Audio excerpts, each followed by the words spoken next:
ಇವೆಲ್ಲ ಯಾಕದು ಇವತ್ತು ಸಹಿತ ಅದು ಅಟ್ಲೀಸ್ಟ್ ಎನ್ಕ್ವೈರಿಯೇ ಆಗ್ತಾಯಿಲ್ಲ. ಚೆನ್ನೈನ ಎನ್ಕ್ವೈರಿ ಆಯಿತು ಸಾಕ್ಷಿದಾರಂದು, ಆದರೆ ಯಾರ ಮೇಲೆ ಅವರು ಆರೋಪ ಮಾಡಿದ್ರು ಅವರು ಎನ್ಕ್ವೈರಿ ಇಲ್ಲ. ಹೀಗಾಗಿ ನಿತ್ಯ ನಾವು ಇದರ ಬಗ್ಗೆ ಚರ್ಚೆ ಮಾಡಲೇಬೇಕಾಗಿದೆ. ಇದು ಅನಿವಾರ್ಯ. ಪ್ರಜಾಪ್ರಭುತ್ವ ಉಳಿಸ್ಕೊಳ್ಬೇಕಾಗಿದೆ. ಇಲ್ಲಿ ಬದುಕು ಹಕ್ಕನ್ನು ಉಳಿಸ್ಕೊಳ್ಬೇಕಾಗಿದೆ. ಎಲ್ಲರೂ ಸಮಾನವಾಗಿ ಬದುಕುವಂಥ ವ್ಯವಸ್ಥೆ ಮಾಡಬೇಕಾಗಿದೆ. ಅದನ್ನು ಮಾಡೋರು ಯಾರು? ಯಾವಾಗ ಶಾಸಕಾಂಗ ಕಾರ್ಯಾಂಗ ಜೊತೆಗೆ ನ್ಯಾಯಾಂಗ ಕೂಡ ಸೋತಾಗ ಧ್ವನಿ ಎತ್ತಬೇಕಾಗ್ತದೆ. ಧ್ವನಿ ಎತ್ತಿದಾಗ ಮೂವ್ಮೆಂಟ್ ಮಾಡಲಿಕ್ಕೆ ಹೋದ್ರೆ ಅದಕ್ಕೂ ಒಂದು ರಿಸ್ಟ್ರಿಕ್ಷನ್ಸ್ ಇದ್ದಾವೆ. ಸ್ಟ್ರೈಕ್ ಮಾಡಲಿಕ್ಕೆ ಹೋದ್ರೆ ಅದಕ್ಕೂ ರಿಸ್ಟ್ರಿಕ್ಷನ್ಸ್ ಇದ್ದಾವೆ. ಸಾರ್ವಜನಿಕರಿಗೆ ತೊಂದರೆ ಆಗ್ತದೆ ಅಂತೇಳಿ ಇಂಥ ಒಂದು ಸಂದರ್ಭದಲ್ಲೇ ಈ ಒಂದು ಡಿಜಿಟಲ್ ಮೀಡಿಯಾ ಬಂದ, ಯೂಟ್ಯೂಬ್ ಬಂದು ಭಾಳಷ್ಟು ಹೆಲ್ಪ್ ಆಗಿದೆ ಎಲ್ಲರಿಗೂ.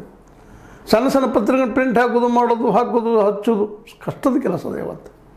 ಅಟ್ಲೀಸ್ಟ್ ಅದು ಹೋಗಿ ನ್ಯೂಸ್ರ ಮುಡಿದು ನಮ್ಗೆ ಲಾಭ ಅದನೋ ಹಾನಿ ಅದೋ ನಮಗೆ ಬಿಟ್ಟಂಥ ವಿಷಯ.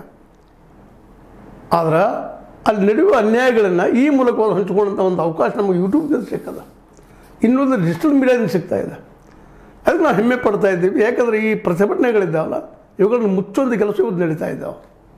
ಅದಕ್ಕಾಗಿ ನಿತ್ಯ ಈ ವಿಷಯವನ್ನು ಚರ್ಚೆ ಮಾಡೋದ್ರ ಜೊತೆ ಒಂದು 10 ನಿಮಿಷ ಒಂದು ಪಾಠ ಮಾಡ್ಕೊಂಡಿವಿ ನಾವು. ಇದನ್ನು ಎಲ್ಲರೂ ಭಾಳಷ್ಟು ಜನ ಮಾಡ್ತಾಯಿದ್ದಾರೆ. ಪಾಪ ಒಳ್ಳೆಯ ಕೆಲಸ ಮಾಡ್ತಾಯಿದ್ದಾರೆ.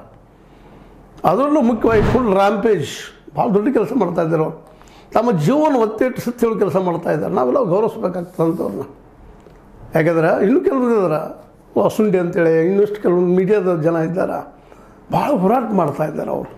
ಅವರಿಂದ ಅನೇಕ ಸತ್ಯಗಳು ಹೊರಗೆ ಬರ್ತಾಯಿದ್ದಾವೆ. ಅನೇಕರ ಅಲ್ಲೇನು ಜೀವ ಕಳ್ಕೊಂಡಿದ್ದಾರೆ, ಯಾರು ಮಣ್ಣಲ್ಲಿ ಮಣ್ಣಾಗಿ ಹೂತು ಹೋಗಿದ್ದಾರೆ, ಯಾರು ಸ್ವಲ್ಪ ದಪ್ಪನಾಗಿ ಹೋಗಿದ್ದಾರೆ, ಯಾವ ಹೆಣ್ಣು